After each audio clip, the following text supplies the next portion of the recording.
Hey everybody, it's Matt here at the home for Wayward Records, coming at you this Monday with a new video. As some of you know, I'm leaving on a trip this week. We are going to London. We're going to stay in London and get to see a lot of amazing stuff that I've always wanted to go visit and see, stuff that's been, of interest to me for most of my life. Record stores and museums and bookstores, venues, areas. I mean, honestly, just London, because as a kid growing up, and especially getting into punk rock as a young person, London was always a huge city for that. For a lot of the music that I loved, originated out of London. So it's always been kind of a dream of mine to go. And COVID wrecked us a few years ago from going. So we're finally getting a chance to go this week, and it's awesome, and I can't wait, and I hate waiting. It's horrible. So been packing and doing a lot of stuff. So I want to go through, I've got 10 albums that feel quintessentially English, and especially London to me. I looked these up. We're all, just to double check to make sure these are all recorded in London, somewhere in London, either, Wapping or Essex Studios or CBS Studio 3, like all sorts of different places. And I think these 10 records are 10 favorites of mine that definitely scream London to me, at least, especially, like I said, growing up as a punk rock alternative music kid in the 80s. So I'm going to start off with an obvious one here, the debut album from The Clash. Obviously this picture is from Camden. This record is actually the English pressing. It's kind of the original English pressing one. So this one has Protex Blue, Cheat. Some of the songs that were taken off of the American version have both. This is my pressing of the original English one. I mean, 77, you can't go wrong with the first Clash record. This one feels so Londony to me. It's awesome. So the first Clash record's number one. Number two, went with the Xray Specs, Germ-free Adolescents, polystyrene and Xray Specs. Just an amazing record, and something seemingly so punk rock and yet so different also. Her vocals, the saxophone, the music. I mean, this is just a ridiculously good record, and one that I've always loved. So this is Xray Specs, Germ-free Adolescents. Next one of my favorite bands, and a band that got me into a lot of things as a kid. Kind of discovering their music led me to get into a lot of other stuff, and that is the Pogues. This is Rum, Sodomy, and the Lash. London-based, London recorded. This is Sick Bed of Cuchulainn is one of my absolute most favorite songs in the world. They took you up to midnight mass and left you in a lurch. You dropped a button in the plate and spewed up in the church. Can't get any better than that lyric right there. Pogues, Rum, Sodomy, and the Lash. This is just an amazing record. I have worshipped this record for years and years and years.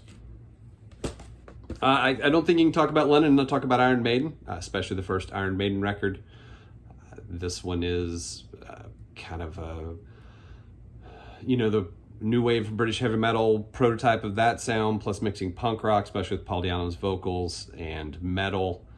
It's a little bit of everything, and it is just such a great record and so powerful. I know, especially when I was younger, I got really into Iron Maiden with Bruce Dickinson as a singer, and kind of went back to the Di'Anno records and fell so hard in love with them because they're ridiculously good. So Iron Maiden's debut album is definitely a quintessential London record. I don't think I can have a London record list and not have, of course, something that's come up in videos already this week, David Bowie, The Rise and Fall of Ziggy Stardust and the Spiders from Mars. I am actually, so 50th anniversary of this record is Friday, and that's crazy that I will be in London. And on Friday in London, I will be at this location. This is 22 Hedden Street, and I'm going record shopping in that area, and I cannot wait to be at this spot. It's obviously very different now. There's a little plaque here. I'm gonna take a picture, and it's gonna be ridiculous. You know how much I love this record, so this should not surprise you that I'm gonna try to make a Bowie pilgrimage. This is actually recorded at Trident Studios too, which is right outside of Soho also. So that's really awesome. So I don't know, right now with the TV show and everything else, it seems like such a typical thing to have picked on here, but you can't talk about London and not talk about, never mind the Bollocks, here's the Sex Pistols. I will tell you, now it's so long since this record came out. And when you listen to it, there's parts where it doesn't, you go like, that's not that crazy.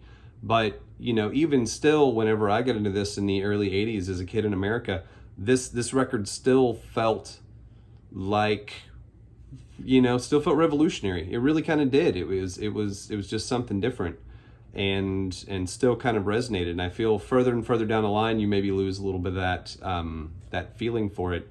But I know people of my age and older, it's still, there's still a little bit of that in there.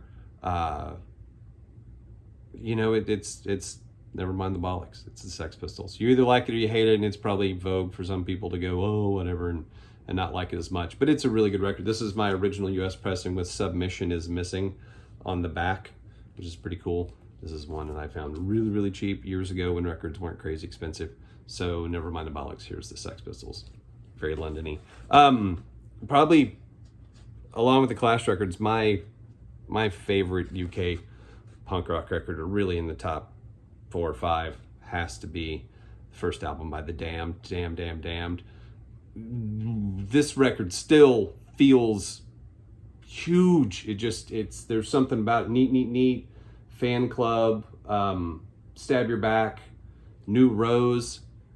This record to me feels, in some ways more dangerous than all these others. I always just loved everything the Damned did and how those records felt.